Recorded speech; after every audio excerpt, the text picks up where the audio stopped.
Okay, ladies and gentlemen, I take this opportunity to appreciate Servant Constructors for the great work they've done. Twaliwan last week, netulaba omulimo gwali gutambula. I'm so surprised okubanga tugenzo okukomawo this week. Ngebisinga biwedde. Mujja kwebuuza lwaki njogera kazungu kubanga ene nyumba ya muzungu. Yankulabuze. Twaliwano nyumba ya bisenge bisatu, ya binabiro bisatu. Ya madira abiri, mulimu kitchen, mulimu olukubo, mulimu pantry, store, ya ina shade biri. Njagala soko tunulire shade yayo. Ngazi bulungi ekikuwa omwaganya ne obanga ngabonaga nti kakati wedda ndi mu nyumba nakyaziza abagenyi njagala tuleko kabalaza wano wabweru tunyaka juice kafe tunyaka soda kafe abagenda nga tubalaba batuyitako nga tuli wano. Shade yakozeddwa ng'emala nga tebeeguya ttaka kubanga babadde nalyo. Njagala tunulire omulyango.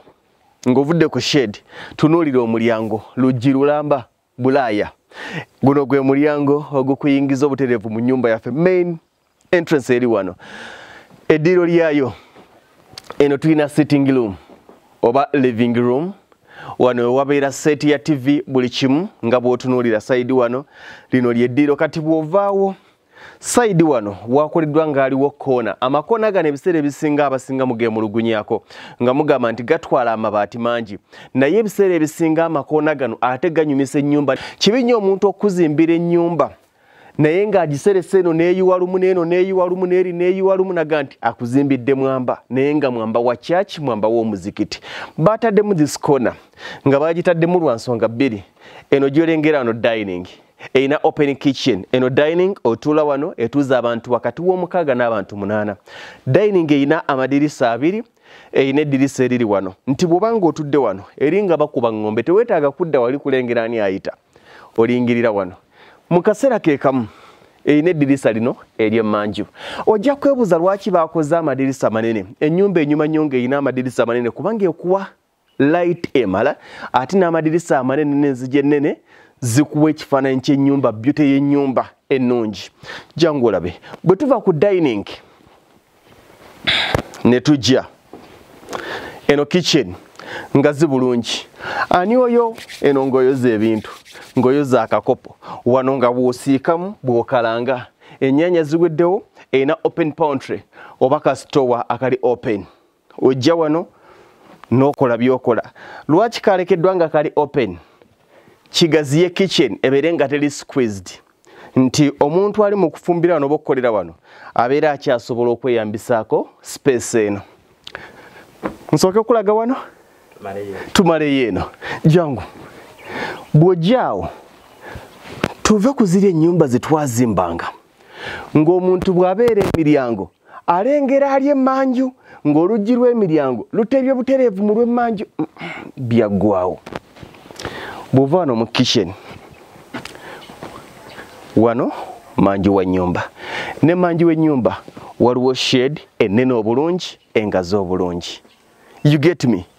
Bw'ojja wano mu shade wano toilet eri this side. Abantu bangi osanga toilet nga bagitadde maaso. No, eri side eno nene bulungi. Eno ya latrine olw'ensonga toilet ne bw'oba ogenda kukozesa mazzi naye weetaaga toilet eya emergency. Singa amazzi gabanga gagenze in case of anything blockage osobola okukozesa latrine. So yeno wano toilet wano bathroom ey'ewabweru. Ono ali very rich lwaki ennyumba ye eyina amakubo 3. Ayina ekkubo ery'omu maaso, ayina ekkubo ery'emmanju, ayina n'ekkubo erya side eri. Kati jangu olabe eno wabweru ewandibadde ng'emmanju. Era bw'ojjanga oleese matooke oleese manda oleese eki opaakinzi wano ne babiyisa emmanju tebabiyisa mu sitting room n'oteeka mu store yo. All those are corners. Jangu nkulage ku bisenge. Tubadde ku madiro na kitchen. Jangu nkulage ebisenge. Guno omulimu gw'enkulambuza mulimu gwa Servant Constructors. Bw'obanga oyagala obbawo omulimu ogulinga guno eno ennyumba baagizimbidde ebbanga lya nnaku zaabadde 7 ng'ewedde.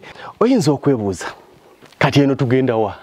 Obadde okimanyi kino waliyo ebisenge 3 biri ludda wa?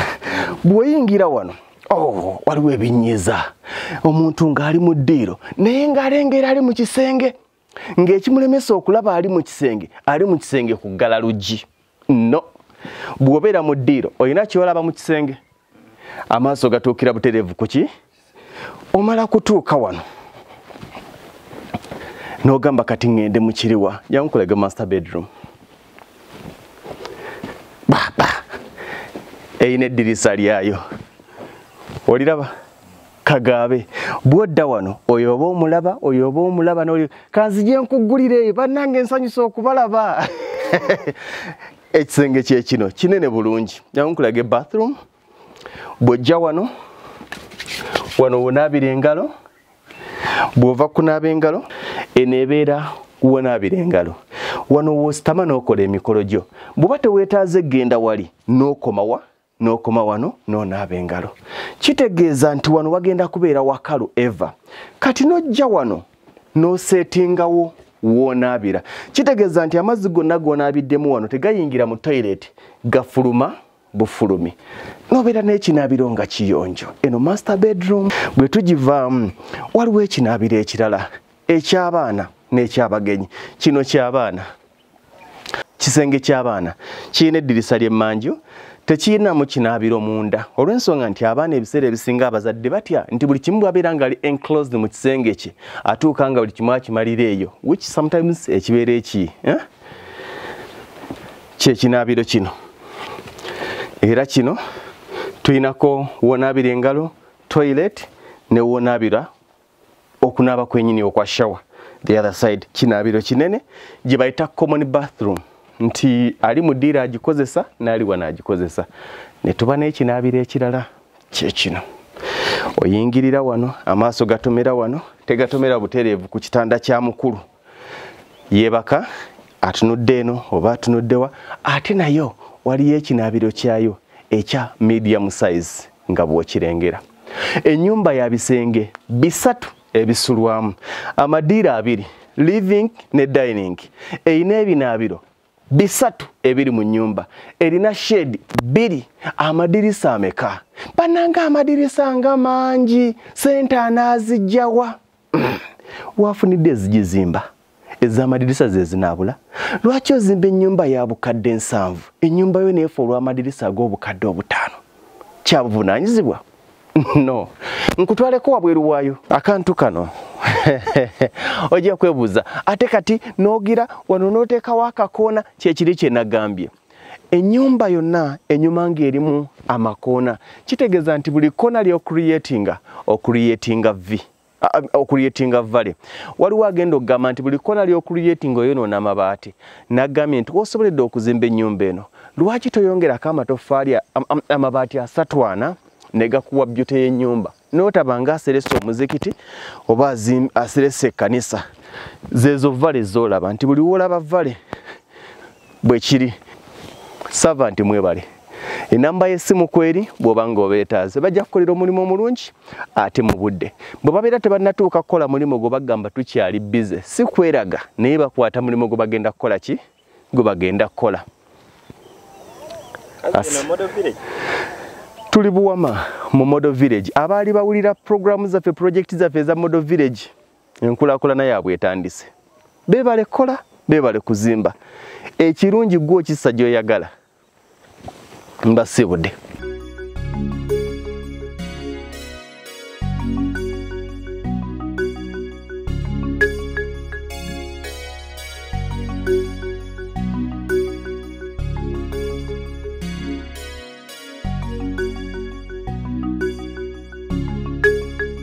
Eyo yebadde program Lugonvu's Show.